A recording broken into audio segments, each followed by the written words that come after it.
Entends-tu le cri du monde? Je l'entends. Le murmure issu de l'ombre, je l'entends. Mais rien ne peut s'opposer à l'éclat du jour où il viendra. Je l'attends. Donne-nous la force encore de l'espérer.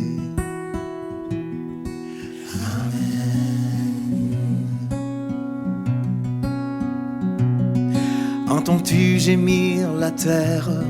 Je l'entends. Sous le poids de la colère, je l'entends. Mais qui pourrait s'opposer à celui qui règne sur la vie?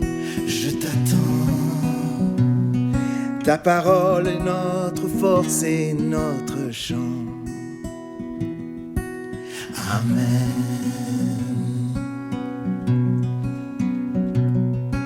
Quel est ce royaume, ce sceptre et ce trône? Qui donc en est digne et quel est celui qui s'en saisira? Qui prendra le livre, ouvrira les sceaux? L'agneau immolé, sacrifié au prix du sang sur le bois. Il est digne, il est digne. Élevé jusqu'aux cieux, il est digne. Qui est Dieu, sinon lui, lui seul.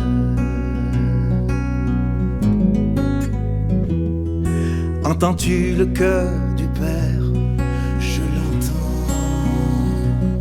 Son esprit dans nos prières, je l'entends. Ne sais-tu pas que son Messie nous tient sans cesse entre ses mains? Je l'apprends. Son amour nous conduira jusqu'à la fin. Amen.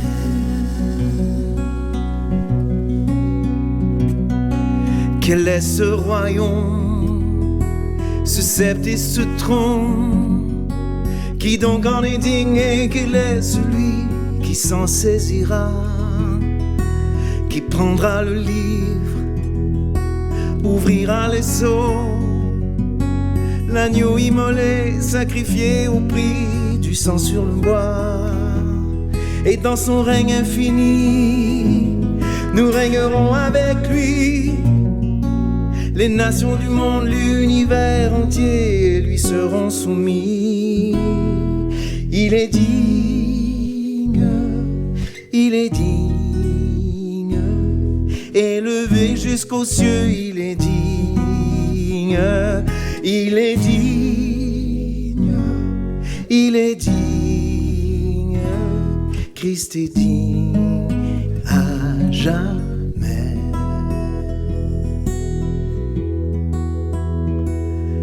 Lui seul,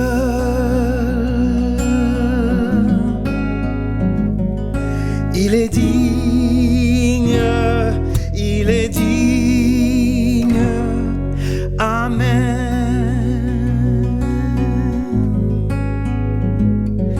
Amen.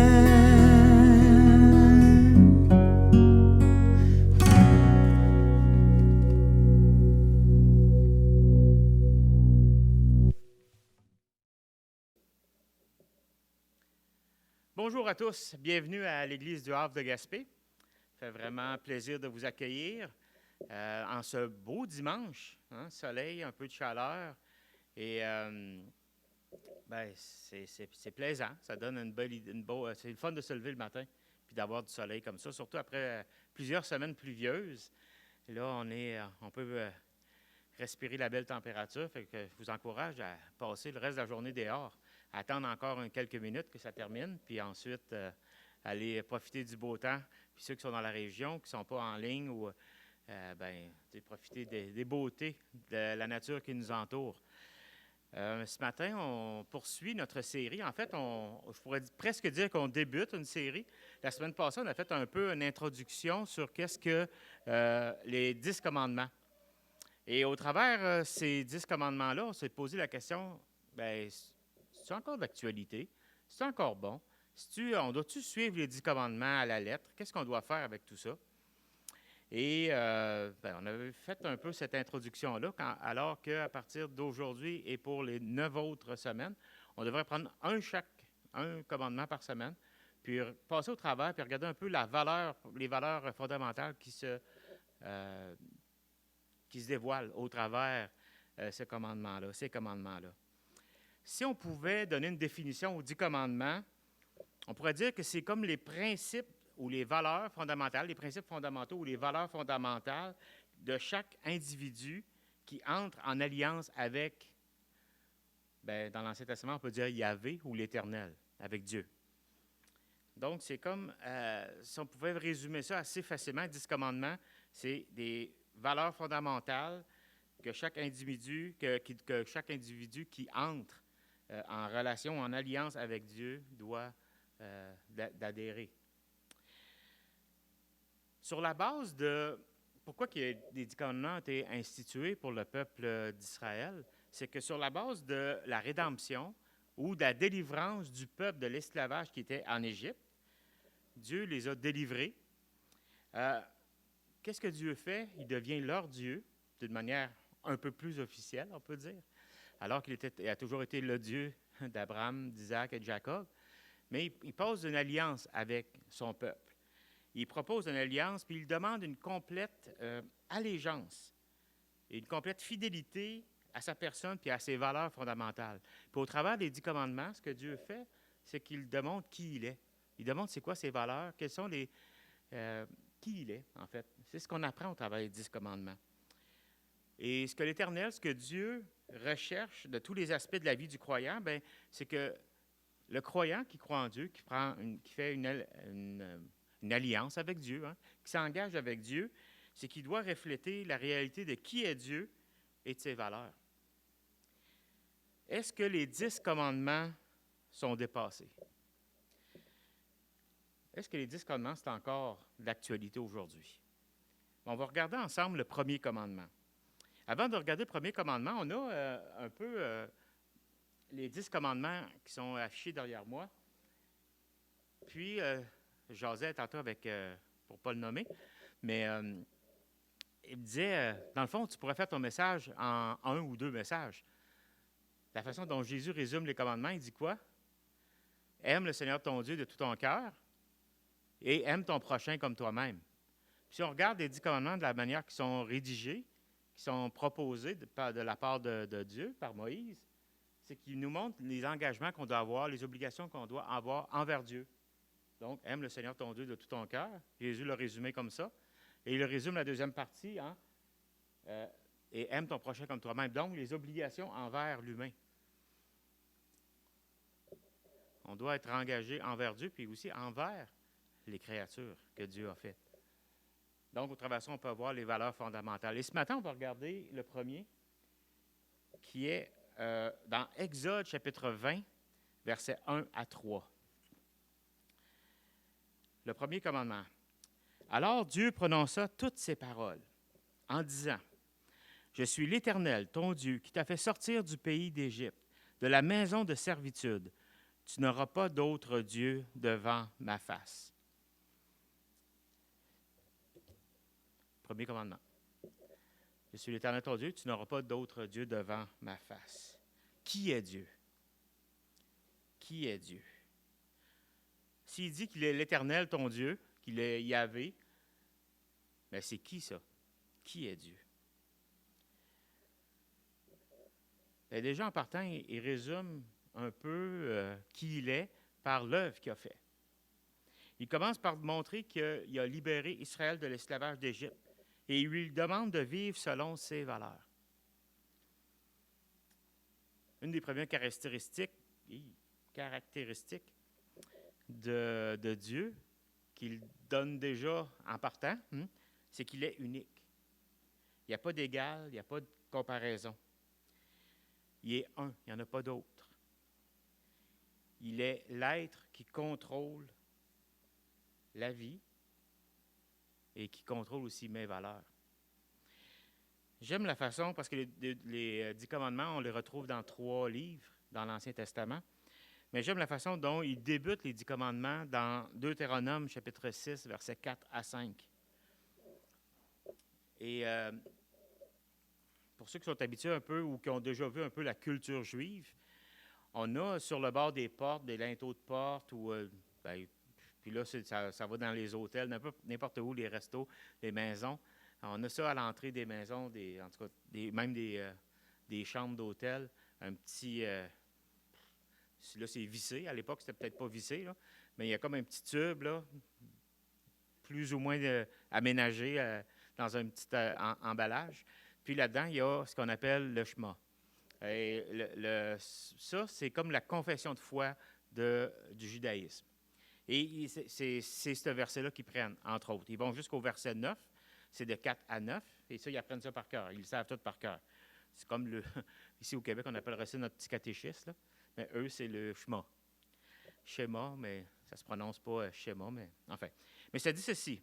On va lire juste le verset 4 et 5, qui dit « Écoute, Israël, l'Éternel, notre Dieu, est le seul Dieu. Tu aimeras l'Éternel, ton Dieu, de tout ton cœur, de toute ton âme et de toute ta force. » Puis, après ça, il commence à expliquer les 10 commandements dans Deutéronome.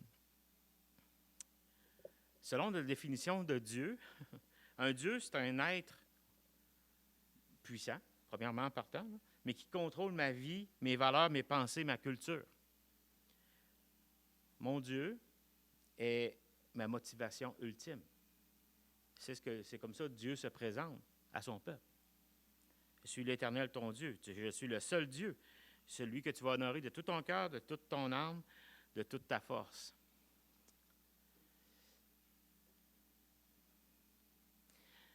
Je ne sais pas si vous avez déjà fait l'exercice de lire les 10 commandements puis de dire « Ah, on va voir lequel que j'ai manqué. » Moi, ça part mal en partant. Parce que juste que Dieu me demande de l'aimer de toute mon être, ma force, mon intelligence, ma pensée, c'est une job à temps plein. Puis il n'y a pas de... C'est ça. Je m'aperçois que le premier commandement des gens partant, il est difficile à respecter. Fait que si la note de passage est haute, est à 100%, bien, je brise déjà le premier commandement, je n'ai pas besoin d'aller loin. Je dis, OK, peut-être que je n'ai pas tué un être humain. Yeah. Mais il est quand même plus bas dans la liste. Hein? Le premier qui commence, c'est aimer Dieu de toute ma force, de tout mon être. Oui, je l'aime, mais t'as pas vu. Des fois, je fais d'autres choses, puis j'y pense pas tout le temps, puis je m'inquiète. Enfin. Mais si on parle de qui est Dieu, est-ce qu'un Dieu, là, je vais dire, allez, je vais le mettre avec un petit D, est-ce qu'un Dieu peut être autre chose que spirituel?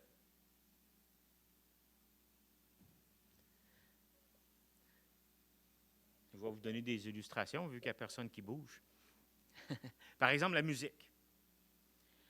La musique peut déterminer ta façon de penser, de parler, d'agir. Ça peut déterminer ta façon de t'habiller, le choix de tes amis, de tes activités. La musique peut te contrôler. Ta motivation ultime peut être de sauter sur un stage, puis c'est là que c'est la seule place que tu es heureux. Vous avez sûrement déjà entendu des gens qui ont dit ça. Ça, c'est un exemple que je donne.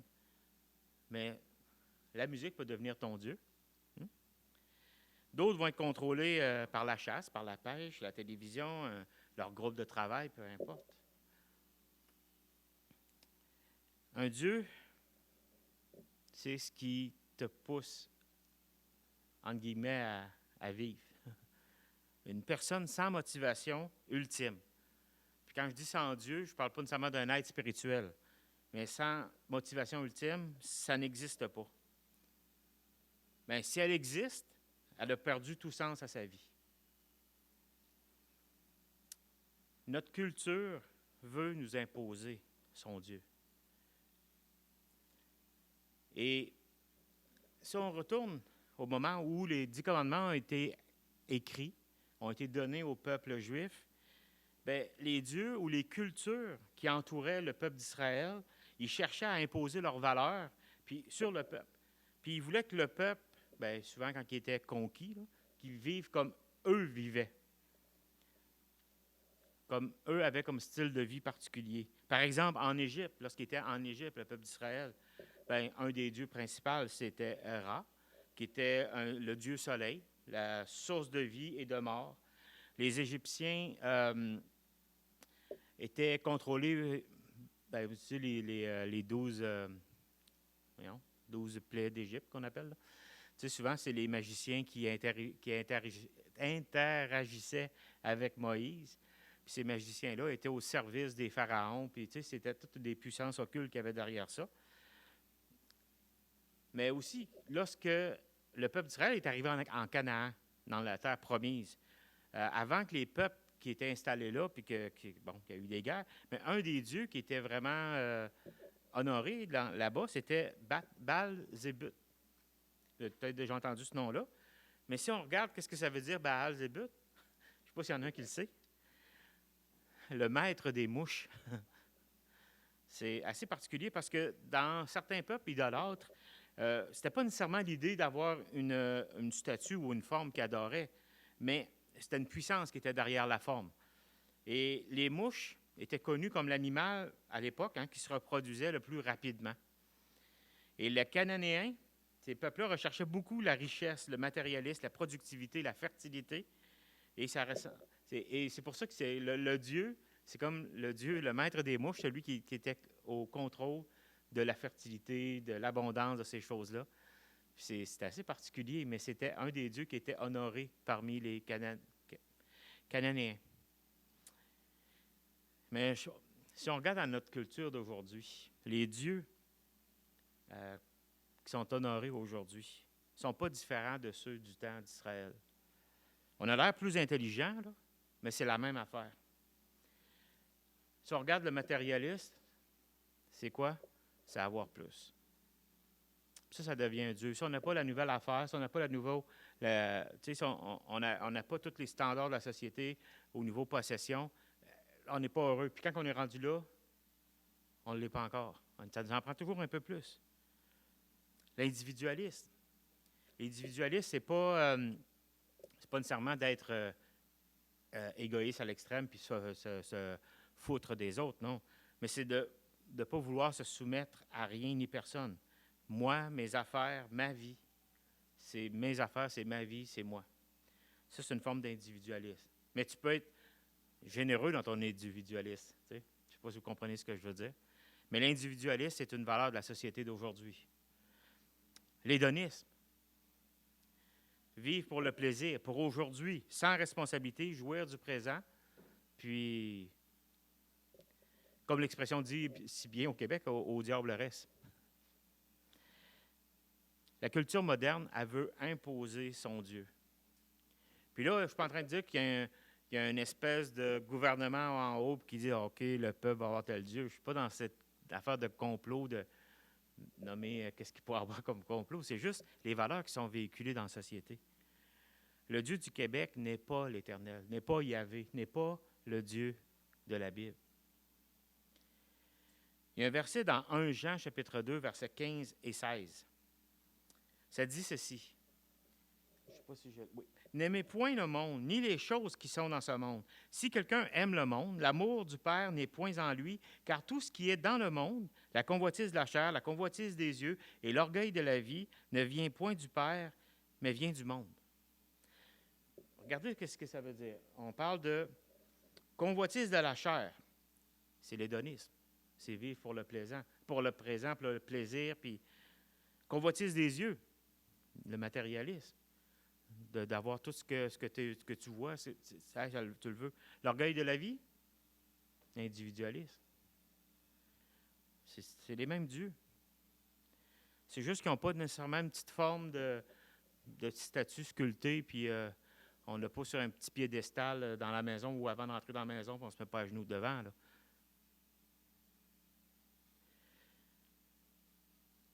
Mais c'est pour ça que Dieu a dit « Je suis l'Éternel, ton Dieu. Je suis Dieu. » Qui est Dieu? Il est celui qui veut avoir ton cœur, ta vie, ton âme, ta force. Et c'est pour ça qu'on peut dire que l'Éternel est Dieu. Et c'est pour ça qu'il dit, tu n'auras point ou tu n'auras pas d'autre Dieu devant ma face. Il n'y a pas de compétition avec Dieu. Il y a eu la victoire sur les puissances. Il y a eu la victoire, il est sorti le peuple d'Israël, il les a libérés. Mais tous les autres dieux mènent à l'esclavage, à la mort. Les dieux d'aujourd'hui, les dieux de tous les temps, que ce soit la convoitise des yeux, de la chair ou de la vie, ou l'orgueil de la vie, tout ça va mener quoi? À la mort. Il n'y a pas quelqu'un qui va arriver de l'autre côté et qui va dire « J'ai tellement acquis de possession que l'autre bord, je vais avoir une belle notoriété. » Comme on dit, coffre-fort ne suit pas le corbillard. Il n'y a pas personne qui va dire « J'ai tellement eu de fun que maintenant, l'autre côté, ça va être encore mieux. » Non. L'hédonisme, tu en as profité au présent, puis il y a un verset qui dit mangeons et buvons, car demain nous mourrons. Bien, cette nuit même, ton âme te sera réclamée. L'individualisme, j'ai tellement fait attention à moi, j'ai tellement j'ai vécu une belle vie pour moi, que rendu de l'autre côté, je la mérite encore plus. Non, toutes ces voies mènent à rien, à une mort. Quand je dis à la mort, c'est pas que tu es individuel aujourd'hui, après-midi, tu vas mourir. Là. Mais en bout de ligne, c'est que quand ça se termine, ça se termine. Il mène à la mort. Ça manque, en d'autres mots, ça manque la perspective éternelle de la vie. C'est limité à l'homme limité, qui est vide en lui-même. Dans Daniel, un livre de l'Ancien Testament, s'il y en a qui veulent tourner, on a Daniel, puis avec de ses amis. Et là, c'est pendant une déportation du peuple d'Israël. Fait que s'il y en a qui veulent tourner, c'est Daniel chapitre 1. Moi, je vais vous le lire. Il n'est pas affiché derrière. Daniel chapitre 1, verset 3.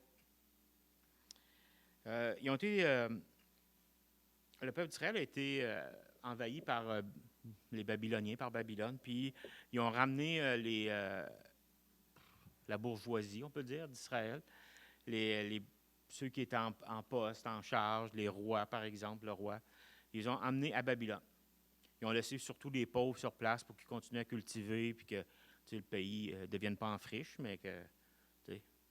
Fait que Babylone, quand il y retournait, mais il pouvait ramasser du blé, des choses comme ça. Mais il avait ramassé la plupart des gens un peu plus nobles pour... si tu ramasses les élites, le peuple, c'est ça. Là, c'est le roi qui donne, Nebuchadnezzar, il donne l'ordre à Akpenaz, qui est le chef de ses eunuques ou de ses serviteurs.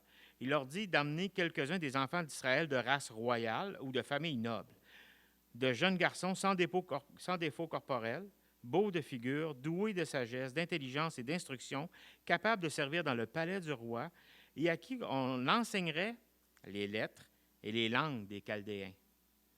Le roi leur assigna pour chaque jour une portion des mets de sa table et du vin dont ils buvaient. Il voulait les élever pendant 3 ans, ou les minder, on pourrait dire. Hein? Il voulait les élever. Pendant 3 années, au bout desquels ils seraient au service du roi. Il y avait parmi eux les enfants de Juda. Il y avait Daniel, Anania, Mishkaël et Azaria.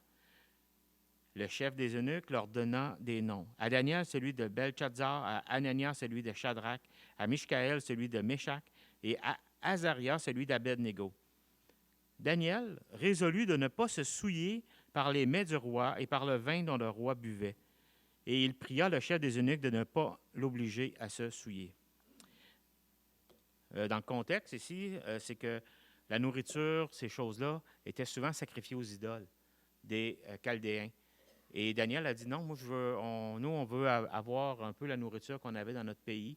On veut faire, puis c'était surtout une nourriture, je ne suis pas en train de parler de végétaristes, là, mais les autres ils mangeaient plus des légumes, des choses comme ça, puis ils voulaient honorer Dieu au travers la façon dont ils se nourrissaient, dans la façon aussi qu'ils recevraient l'enseignement du roi. Ils ne voulaient pas se souiller avec ces choses-là. Fait que Daniel, lui, il était loyaux envers Dieu seul. Mais qu'est-ce que Babylone voulait faire? Elle voulait imposer sa culture et son Dieu à Daniel, à Azaria, à Michkaël, puis à Anania. Ils ont changé leur nom, leur éducation, leur nourriture. Ils ont exigé, même un peu plus tard, de se prosterner devant la statue de Nebuchadnezzar, de renoncer à l'Éternel et d'accepter un autre roi. Et là, le verset, je l'ai aussi derrière moi, c'est dans Daniel 3, 17, 18, ça dit... Et là, c'est ces jeunes hommes qui répondent au roi parce qu'ils ont demandé de se prosterner devant la statue, devant les dieux de cette société-là.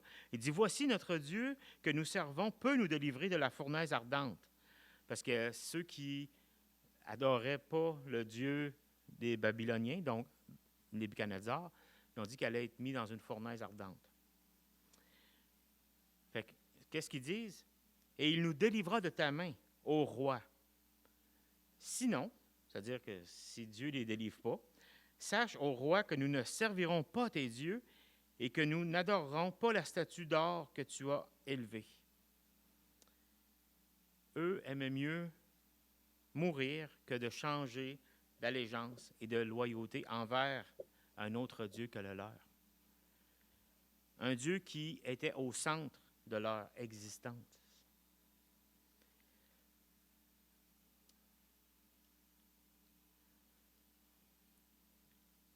C'est tout un exemple quand même. Là. Ça ne veut pas dire que chacun d'entre nous va avoir à choisir entre une fournaise ardente et adorer une statue. Mais c'est une belle image de voir que le Dieu dans nos sociétés aujourd'hui, c'est une lutte de ne pas adhérer à cette culture, à cette chose-là. Parce que l'Éternel est Dieu. Il n'y aura pas d'autre Dieu devant ma face.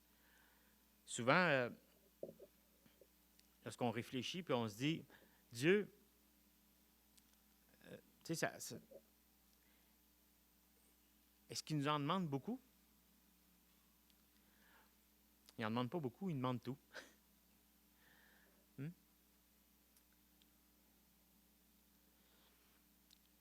Puis aujourd'hui, si on ramène ça encore à ce que la Bible enseigne, c'est que qui est Dieu? Dieu, Jésus est Dieu. Jésus est ce Dieu fait homme pour nous délivrer du royaume des ténèbres. Et si on prend l'exemple du peuple, ben c'est comme l'Égypte, pour nous emmener au royaume de la lumière ou en terre promise. Dans Jean 14, 8 et 9, on a un certain Philippe, un des disciples, qu'il aimerait ça voir Dieu. Et Jésus lui répond, Philippe lui dit, « Seigneur, montre-nous le Père et cela nous suffit. » Il dit, « On veut voir Dieu, on veut voir le Père. » Et qu'est-ce que Jésus lui répond? « Il y a si longtemps que je suis avec vous et tu ne m'as pas connu, Philippe. Celui qui m'a vu a vu le Père. Comment dis-tu, montre-nous le Père? »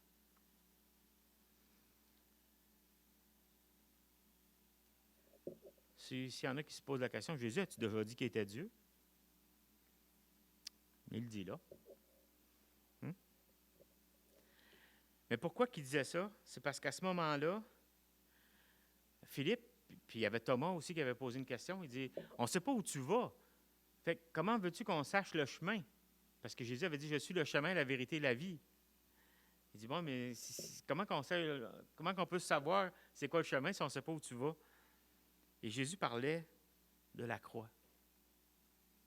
La croix qui est le lieu de la victoire. La croix où le monde a pensé, le monde romain, le monde juif, ont pensé détruire Jésus et ses enseignements. Même que Satan croyait avoir la victoire. Mais c'est à la croix que Christ a triomphé. Dans Colossiens 2, 14 à 15, ça nous dit ceci, en parlant de Jésus. « Car il a annulé l'acte qui établissait nos manquements à l'égard des commandements. Tantôt, je vous ai parlé du premier commandement en vous disant que même en partant, je le manquais, moi, là. Fait que si tu manques un commandement, si tu manques la loi, tu es coupable. Il y a un acte contre toi. Il y a quelque chose bon, tu as comme une contravention, quelque chose qui dit tu es coupable, tu as manqué. Fait que Jésus, ça nous dit qu'à la croix, il a effacé l'acte qui établissait nos manquements à l'égard des commandements. Oui, il l'a effacé en le clouant sur la croix. Là, il a désarmé toute autorité, tout pouvoir, les donnant publiquement en spectacle quand il les a traînés dans son cortège triomphal après sa victoire à la croix. C'est un non-sens au point de vue humain. La croix, c'est un instrument de torture, c'est un instrument de torture, mais aussi de quelqu'un qui est coupable. C'était là qu'on mettait les pires criminels à l'époque. Et Jésus a été là, puis il dit c'est là qu'il y a eu la victoire. C'est là qu'il a effacé l'acte qui nous condamne, l'acte qui était à cause des commandements. Jésus est vainqueur de ceux qui nous condamnaient, puis a vaincu toute puissance occulte et diabolique. Et qu'est-ce qu'il nous demande? Loyauté, fidélité. Loyauté et fidélité à l'alliance qu'il a inaugurée avec sa vie.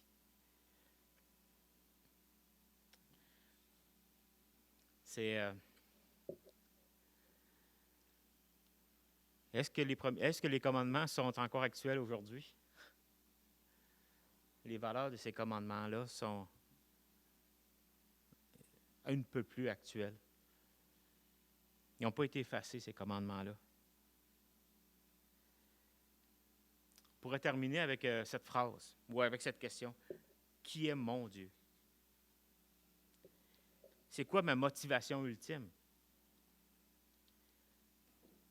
C'est quoi que, lorsque je le perds, cette chose, lorsque je perds le nord, on peut dire, je perds ma raison de vivre, ma direction, ma dignité, ma force de combattre. C'est-tu le matérialisme, l'hédonisme, l'individualisme, ou c'est l'éternel? Aimer Dieu, vivre pour Dieu, ça n'empêche pas qu'on peut avoir du plaisir. Ceux qui me connaissent, ils savent que j'aime avoir du fun. J'aime rire. Je profite aussi... Quoi? Vous n'êtes pas d'accord? Je profite aussi des biens que Dieu permet qu'on puisse avoir. Mais je suis reconnaissant de ce qu'il me donne. Puis s'il y a quelque chose que j'aimerais avoir, on va voir s'il me le donne. S'il ne me le donne pas, je vais m'en passer puis je vais m'en contenter. Mais ça n'empêche pas de... On a presque tous des voitures, on doit se déplacer. On a toutes des choses comme ça qu'on a besoin. Puis on peut apprécier une belle voiture versus n'importe quelle autre. Puis lorsqu'on parle d'individualiste, je ne suis pas en train de dire qu'on doit être individualiste, mais parfois, il faut apprendre à prendre du temps pour nous, avec Dieu, de se reposer, faire ces choses-là, de dire, si on va être capable de donner à d'autres, il faut être capable de se reposer. Mais ce n'est pas mes valeurs principales. Ça ne devient pas mes valeurs, mes motivations de vie, de me lever le matin en me disant, aujourd'hui, puis pour les jours qui viennent, je vais me reposer. Est-ce que ma vie tourne autour de Dieu et de ses valeurs? Là, il y a plein de domaines dans nos vies. Est-ce qu'on parle de la vie conjugale, familiale, loisirs, travail, affaires?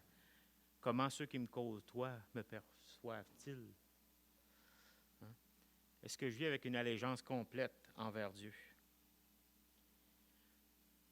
Mais en même temps, vivre avec une allégeance complète envers Dieu, ce n'est pas facile. Mais c'est efficace pour nous donner sécurité et satisfaction et pour démontrer qui est le Dieu vivant et vrai. Dieu n'accepte aucun rival. Il dit dans le premier commandement, « Tu n'auras pas d'autre Dieu devant ma face. » Je termine avec 2 versets. Proverbe 8, 35 et 36 qui dit, « Celui qui me trouve a trouvé la vie et il obtient la faveur de l'Éternel. Mais celui qui pêche contre moi nuit à son âme.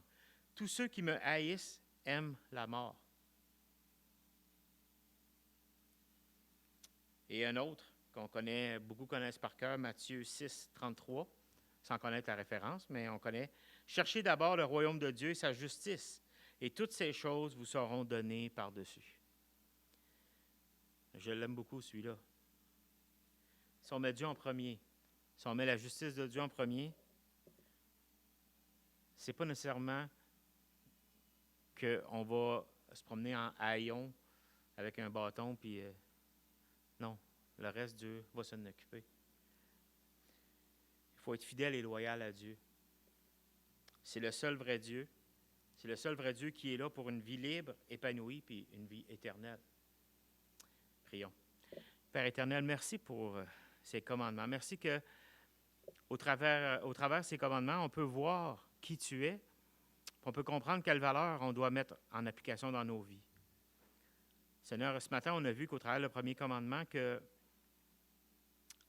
tu existes, tu es là, et tu es le seul vrai Dieu. Tu es celui en qui tous nos espoirs, nos soupirs